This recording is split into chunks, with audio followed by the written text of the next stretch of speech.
voy a hablar de lo que sería la continuación de la charla del otro día, o sea, otras causas de alteraciones nerviosas de la laringe. Repasando, ustedes tuvieron la anatomía, pero bueno, recordando entonces que inerva el nervio laringeo superior, o sea, todos los músculos laringeos menos el cricotiroideo. ¿Y dónde está ubicado? Porque como vamos a hablar de la parálisis, vamos a ver que tiene importancia esto, ¿no es cierto? La distribución de ese nervio vago, o sea, por todo el trayecto que va a pasar, rodeando el cachado de la aórtica, rodeando el tronco brachioencefálico, o sea, el lado izquierdo del lado derecho, el contacto con el esófago, el contacto con la glándula tiroides. Todo esto es importante en el momento de pensar cuál es la causa de esa parálisis o esa inmovilidad de cuerda vocal que yo estoy viendo. Esto es anatomía pura y no nos tenemos que olvidar, porque esto nos va a ayudar a orientarnos hacia el diagnóstico del paciente. Entonces, el único músculo aductor de la glotis es el cricoaritenoideo posterior. Los músculos inervados por el laringio inferior o recurrente son todos menos el cricotiroideo, que es el que hace la elongación o el que nos lleva al agudo hacia el falsete, que está inervado por el laringio superior. Y bueno, dentro de las causas podemos tener periféricas y centrales. Dentro de las causas periféricas, puede suceder que esté alterada la aducción y abducción, entonces vamos a pensar en una lesión del nervio laringio recurrente. Y si está alterada el estiramiento de las cuerdas vocales, o sea, la elongación de las cuerdas vocales, que el paciente no puede ir hacia el falsete, estamos pensando que la lesión está ubicada en el nervio laringio superior. Y a su vez puede haber causas centrales, que lo vamos a llamar también los síndromes asociados, que vamos a hacer un repasito ahora para que nos quede todo muy fresco.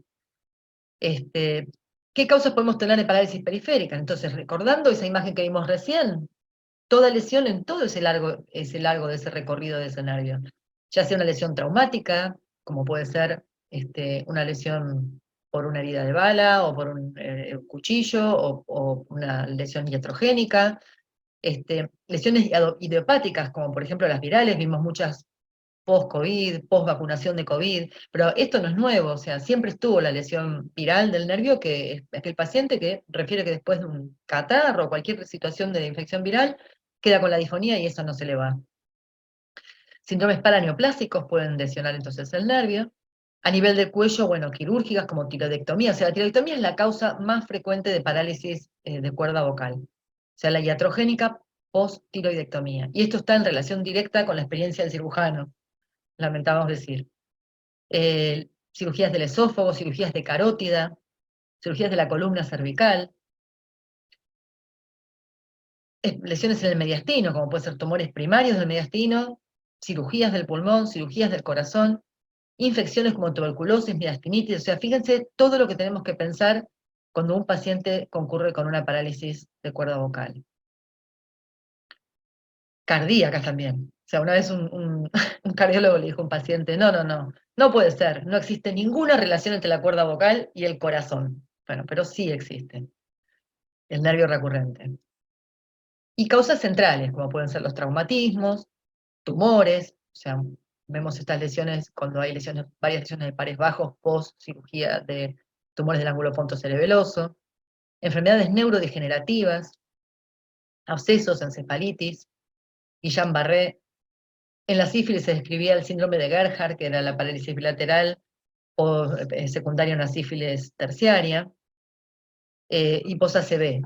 En las causas centrales habitualmente están acompañadas de la parálisis completa, ¿no es cierto?, del décimo par. Entonces, en ese caso, el paciente probablemente no va a poder movilizar el velo del paladar y también va a tener más trastorno deglutorio, porque va a perder la sensibilidad por estar paralizado tanto el nervio laringio superior como el laringio inferior, y además puede tener hipertonía del músculo cricofaringio de ese lado, secundaria entonces a la parálisis del décimo par. ¿Qué estudios le vamos a pedir? La radiografía de tórax, que parece un estudio viejo que uno ya no va a pedir más, está siempre a mano. Y si un paciente, yo estoy en una guardia, y me cae un paciente y yo veo que tiene una parálisis de cuerda vocal, o me sospecho por alguna razón que tiene esa parálisis, la radiografía de tórax me muestra enseguida cualquier lesión en el mediastino, o un cáncer de pulmón, o un tumor, lo que sea. O sea, me puede dar mucha información, por lo cual no la podemos dejar de lado. La tomografía computada de cuello y tórax con contraste, siempre cuello y tórax, porque si yo tengo, es decir, acá siempre tenemos que diferenciar una cuerda fija de una parálisis de cuerda vocal. Una cuerda fija es una cuerda, por ejemplo, infiltrada por un tumor, o una cuerda vocal que no se mueve porque hay una anquilosis de articulación. Eso no es una parálisis de cuerda vocal, eso no es un trastorno neurológico.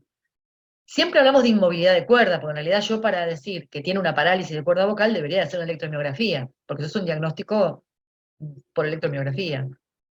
Puedo sospechar que es una parálisis y hablar de parálisis porque, bueno, pues supongamos que está operado de la cuerda vocal y entonces lo puedo sospechar, o está, perdón, está operado de la tiroides. Pero también un paciente puede tener, por ejemplo, la luxación de aritenoides post-intubación después de cualquier cirugía. Entonces, sepamos que parálisis es un diagnóstico por electromiografía y que no se hace habitualmente. O sea, habitualmente no pedimos electromiografía porque no hay muchos lugares para hacerla y porque es un método invasivo. La ecografía tiroidea, el laboratorio completo, es decir, todas estas cosas que pueden ayudarnos a aproximarnos al diagnóstico. Pero, indudablemente, la tomografía computada de cuello y tórax se la merece todo aquel paciente que nosotros vemos que una cuerda vocal la tiene inmóvil. Eso no lo podemos olvidar.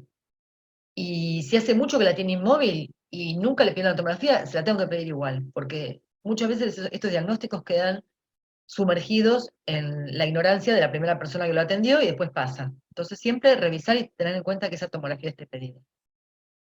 Veamos este paciente, yo por una cuestión de tiempo no los voy a hacer contestar, pero ustedes para sí mismos traten de ver cuál es la cuerda que no se mueve.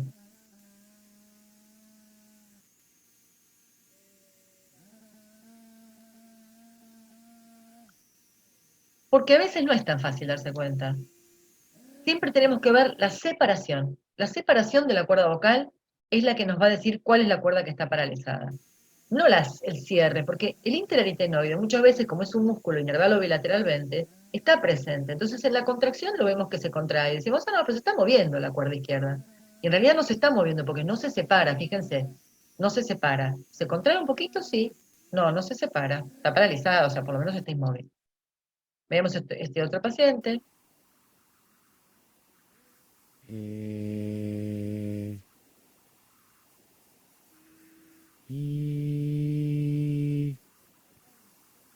1, 2, 3, 4, 5. ¿Mm? O sea, la única que se separa es la izquierda, la derecha no. E incluso podemos ver que él tiene un poco de saliva en ese lado está menos activo. La cuerda está medializada, por lo cual la voz del paciente es casi normal. Es decir, una parálisis de cuerda vocal puede pasar muchas veces asintomática. Agitada.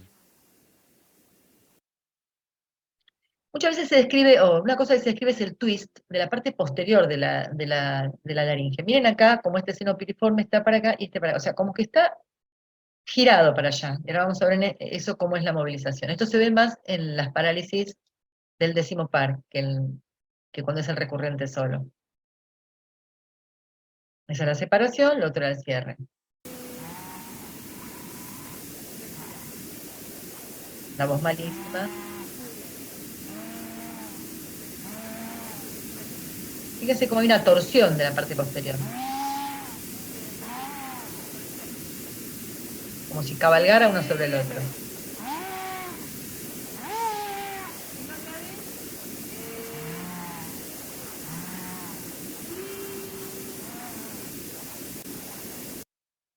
Bueno, en este cuadrito vamos a tratar de ver un poco qué posición toman las cuerdas vocales según la parálisis, o sea, en lugar, o sea, cómo las vamos a nombrar según la ubicación que se colocan después de la parálisis.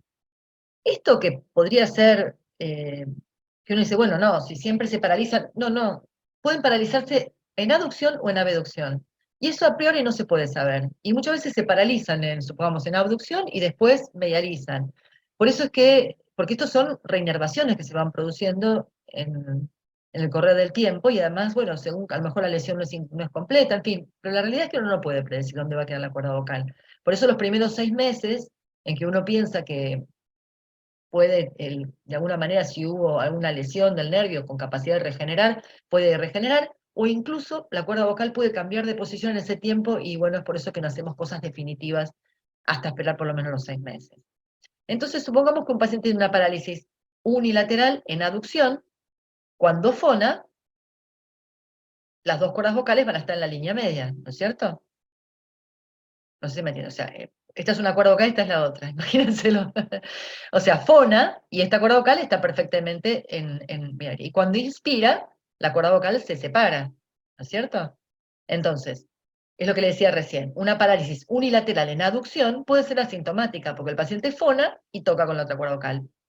Y para respirar la separa y esto le alcanza perfectamente para respirar. Si la parálisis es en abducción, o sea, si está en la línea media, está separada, bueno, cuando fona, no queda un cierre completo. Entonces el paciente va a tener una voz con mucho aire insonoro, o sea, vamos a escuchar soplosidad, vamos a escuchar que hay aire insonoro en la emisión. Y cuando respira, respira perfectamente, o sea, este paciente no va a tener trastornos para respirar, sí va a tener problemas para tragar, porque el cierre está incompleto, entonces puede tener problemas para tragar, por lo menos al comienzo. Si es una parálisis bilateral y están las dos cuerdas en aducción, la fonación va a estar perfecta, pero la respiración va a estar alterada, porque en el momento de inspirar va a haber por efecto Venturi un contacto de estas cuerdas que pueden no estar en perfecto contacto, pero en el momento de inspirar toman contacto y sobre todo durante el sueño. Es decir, cuando ustedes tienen dudas, le tienen que preguntar al paciente o al familiar, mejor dicho, qué pasa cuando duerme, porque hacen un ruido espantoso. O sea, la respiración profunda, cuando alguien se duerme, no sabemos que alguien se quedó dormido por la forma que respira. Entonces, cuando el paciente está dormido, hace un ruido muy fuerte que él lo refiere siempre el familiar. Si la parálisis es en abducción, quiere decir que las cuerdas vocales van a estar separadas, tanto en la fonación como en la inspiración. Acá la voz es muy áfona, o sea, realmente áfona, no difónica. Este es el famoso paciente afónico. Y la deglución también está muy alterada. Vamos a ver un poco pares craneanos y etcétera, como para ubicarnos en las lesiones centrales. Ustedes recuerdan el octavo par, y mentalmente, antes de que yo diga nada, ustedes tienen que pensar a qué se dedica este octavo par. ¿Es un nervio que les parece sensitivo, motor, mixto? Sigo por la cuestión del tiempo. Glosofaringio es el nombre, es ¿qué dije? No, noveno par, perdón. Noveno par, a veces los números romanos no me los repasé, pero glosofaringio es mixto, o sea, es sensitivo y motor, y tiene que ver con el gusto, ¿sí? Y para la parte motora, eh, actúa también en la inervación del velo del paladar, y es el gusto del tercio posterior de la lengua.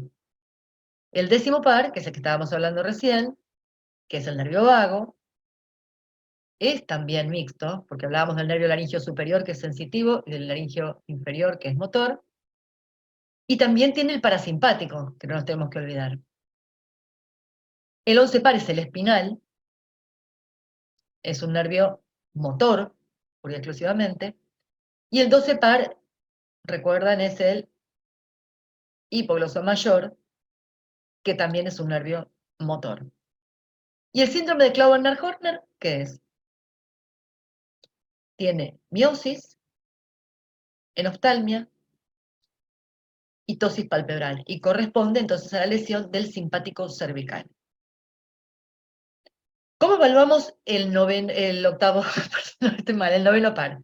¿Cómo evaluamos el noveno par? Si yo quiero evaluar eh, gustativo, derecho, después de la B lingual, muy difícil de evaluar, o sea, es muy difícil evaluar eso, pero sí por suerte tiene que ver con la sensibilidad aferente del reflejo nauseoso. Entonces yo puedo evaluar el noveno par a través de la estimulación de la zona gatillo, que sería por encima de la amígdala, de un lado y del otro, y ver si se produce el reflejo de arcada. ¿Cómo evalúo el 12 par, que es el nervio hipogloso mayor? Si a un paciente le hago sacar la lengua y se me va para la izquierda,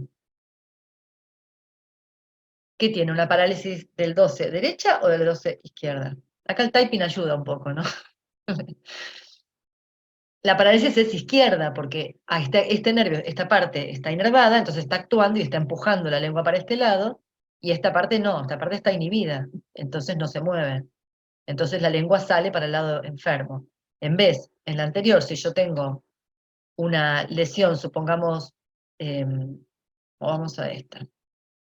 Bueno, esto es lo mismo, ¿no? A veces hay atrofia de la hemilengua, pero lo que le quería decir es esto. Supongamos que yo tengo un décimo par del lado derecho. Voy a tener la parálisis de la cuerda vocal, pero también voy a tener flácido el paladar de ese lado. Y si yo le hago decir a, el paladar en este caso se va para el lado sano, porque este lado está flácido y no contrae.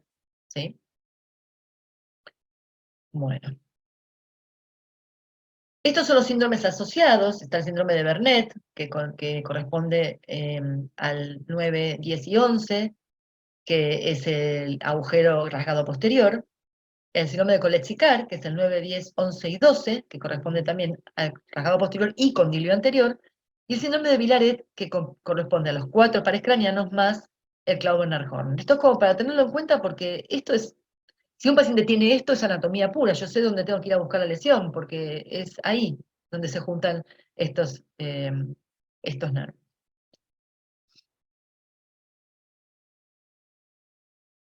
Esto vemos como retroparotidio porque ahí es donde está ubicado el simpático cervical. Por ejemplo, puede ser un tumor retroparotidio, puede ser un absceso, un flemón, una celulitis, digamos, para producir esa lesión. Las parálisis unilaterales de cuerda vocal, si son de origen periférico, provocan sobre todo trastorno fonatorio.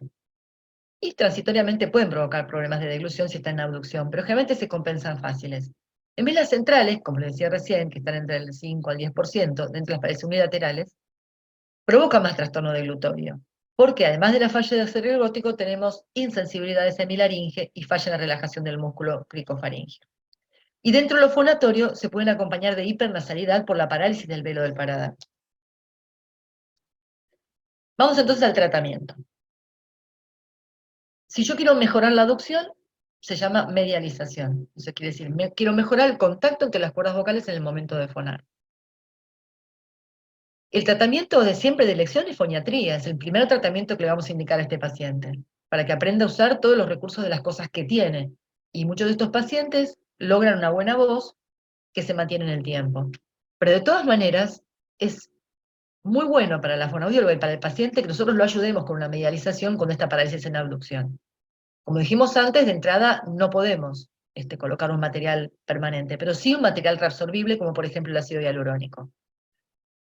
Y a veces se puede colocar, entonces cuando pasa el tiempo se coloca un material ya de relleno más definitivo. También podemos hacer una tiloplastia tipo 1, con prótesis de silicona, que ahora está más difícil, o con malla de Gore-Tex. Y también está descrita la aducción aritenoidal, en la cual yo no tengo experiencia. Veamos esto un poquito porque les quiero mostrar, bueno, un cantante de 30 años que empieza súbitamente con una parálisis, o sea, en términos de una semana se queda sin voz. Y consulta, bueno, va con un salto a un lado, lo otro, que yo viene a control para verme a mí 2 meses más tarde. Es interesante porque este hombre no tiene una laringe normal. Entonces, mucho tiene que ver creerle al paciente.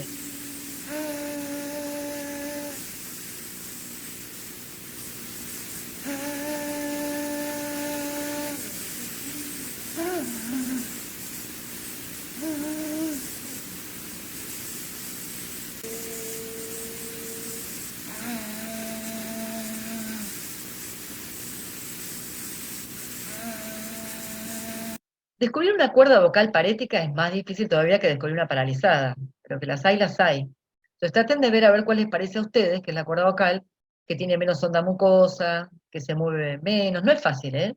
Hay trabajos hechos con expertos, digamos, en que se dan cuenta de que algo anda bien mal, pero no, a veces no la pegan con cuál es la cuerda que tiene la pareja.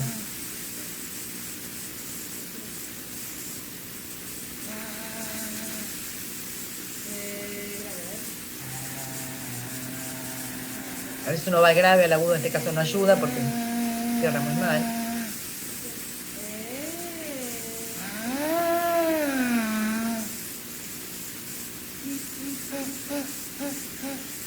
Van a ver que por momentos la cuerda vocal izquierda se sopla, es decir, cuando pasa el aire, en lugar de juntarse para vibrar, es como si se volara, vuela la cuerda izquierda, vuela y deja un espacio.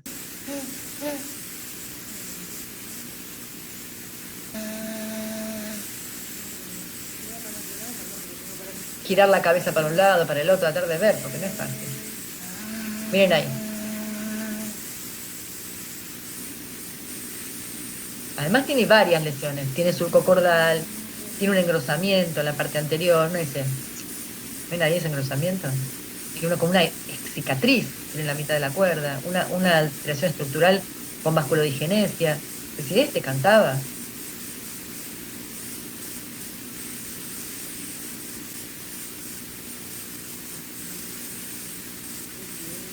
Es perfecto los surcos. Miren cómo se vuela ahí la cuerda vocal izquierda.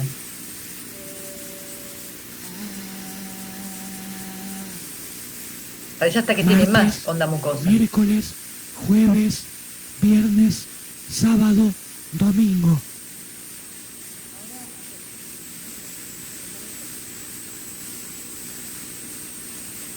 Nos acercamos, vemos que tiene un puente, perdón, un micro web, y acá se ve la zona con una cicatriz.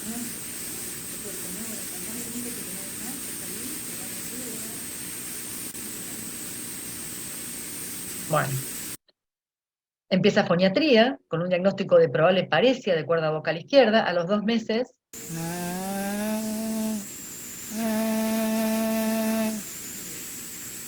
ya empieza a tener voz.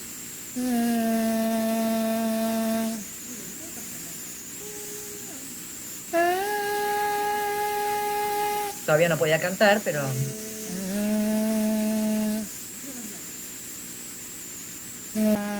Y esto es a los 3 meses, que ya se había recuperado por completo, ¿no? Sigue teniendo la cicatriz.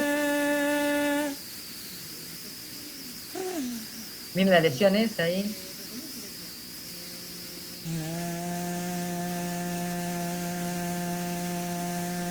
Bueno, o sea, la clínica muestra que es una paresia, ¿no? Pero como, bueno, un paciente que tenía un poco de todo, muy justificada la voz fea que tenía y no era por nada de lo que estábamos viendo ahí, que no era nada agudo, ¿no? Bueno, la medialización con ácido hialurónico es importante hacerla lo más pronto posible, es decir, no esperar porque se va atrofiando el músculo vocal. Entonces, si nosotros le damos a la fonoaudióloga una cuerda vocal medializada, va a trabajar muchísimo mejor con ese paciente, y si esperamos tiempo, se va perdiendo masa muscular, entonces conviene medializar lo más pronto posible. Es un material que está disponible porque lo usan mucho los cirujanos plásticos, que tiene la gran ventaja de que si nos equivocamos, no sé qué puede pasar, que uno lo ponga en otro lado, no sé, le puedes poner hialuronidasa y se desaparece, porque tiene hasta esa gran ventaja. Y la duración es de aproximadamente 4 meses. Nos da tiempo para pensar después en hacer algún otro tipo de medialización si es que hace falta, pero la verdad que es un material que hay que aprovechar. Acá vemos, ahí estamos viendo por dónde va a entrar el material, una inyección de ácido hialurónico.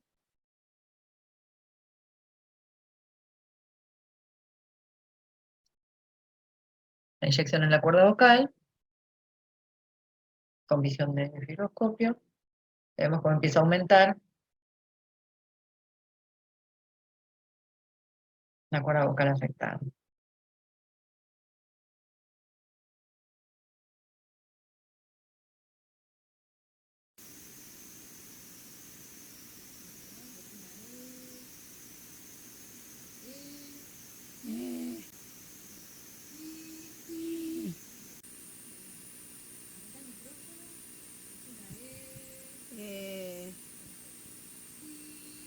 La misma paciente pre y post, ¿no? La voz bitonal, todo esto es...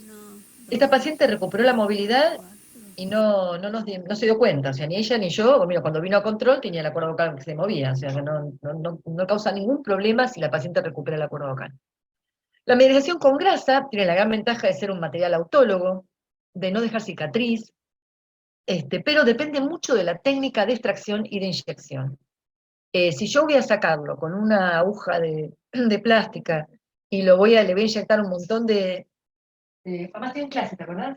Estoy en clase, ¿te acordás? Estoy en clase. No tengo nada que hacer, no sé, me espere. No sé, perdón, esa cosa del coma. Espera. En 15 minutos se termina. No tengo ni idea de quién viene. Bueno. Depende mucho de la extracción y de la inyección. Si yo, por ejemplo, usar llaves de 3 vías para meter a presión la grasa, y eso para mí destruye mucho los glóbulos de grasa y eso hace que la grasa no prenda y no viva en ese nuevo lugar de inyección. Lo mismo si yo voy a inyectar una barbaridad de sobrecorrección, seguramente un montón va a necrosarse porque no va a estar en contacto con tejido vivo como para poder vivir. Acá es la extracción de la grasa, una vez extraída, hay que lavarla varias veces para sacarle los detritus, después limpiarla y sacar la parte fibrosa que no nos sirve.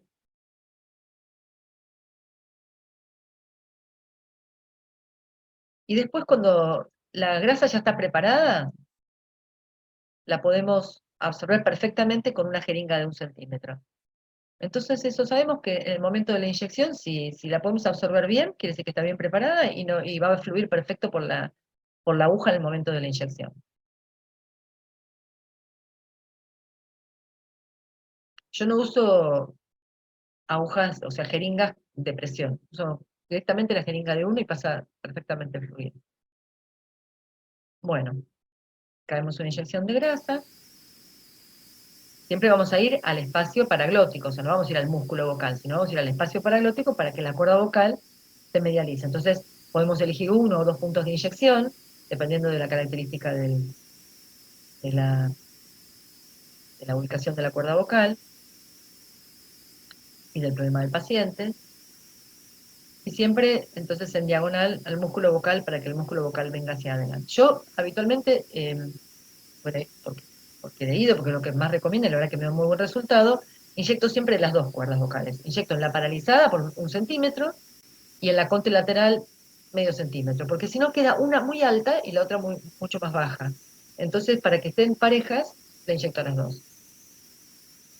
Y de esa manera evito inyectar tanto en la paralizada. Es importante que no quede chorreando grasa, ¿sí? Eso hay que aspirarlo y no tiene que quedar, porque si no eso le provoca tos al paciente en el postoperatorio y eso puede ser causa de extrusión.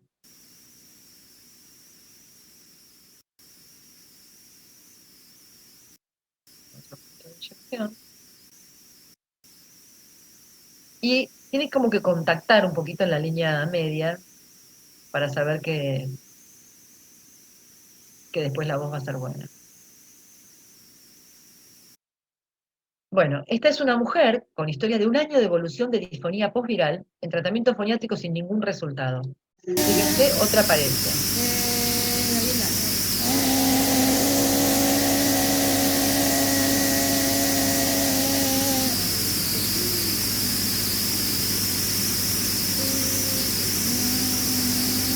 Si yo miro acá un segundo para ver cuál es la cuerda afectada, ¿no? Acá hay un avance de la banda ventricular. Eso puede suceder tanto del lado afectado como contralateral.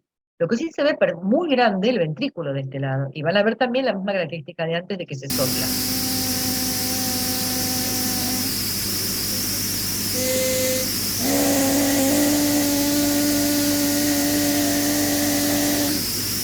Cuando se para, también se ve que está un poco más fino este músculo vocal. Más finito se ve que el otro.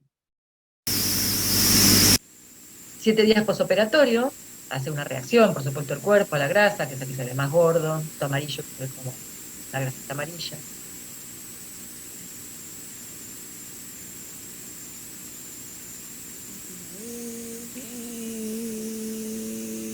Pero ya se escucha que el cierre es completo, ¿no? Estos 2 meses posoperatorio.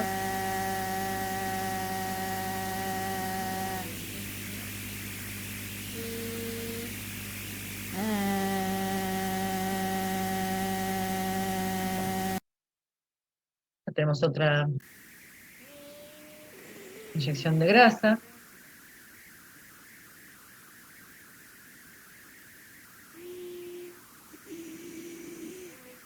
Fíjense en este caso la gran hiperfunción del paciente que no le permitía prácticamente fonar.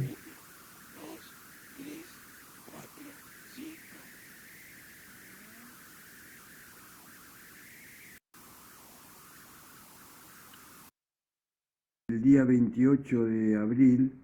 O sea, para que vean que, bueno, o sea, el hecho de, para una persona, el poder hablar. Realmente siento un profundo agradecimiento y un reconocimiento a la tarea profesional. Es una voz normal. Entonces, dejar a un paciente con una parálisis de cuerda vocal y una voz muy difónica le afecta la calidad de vida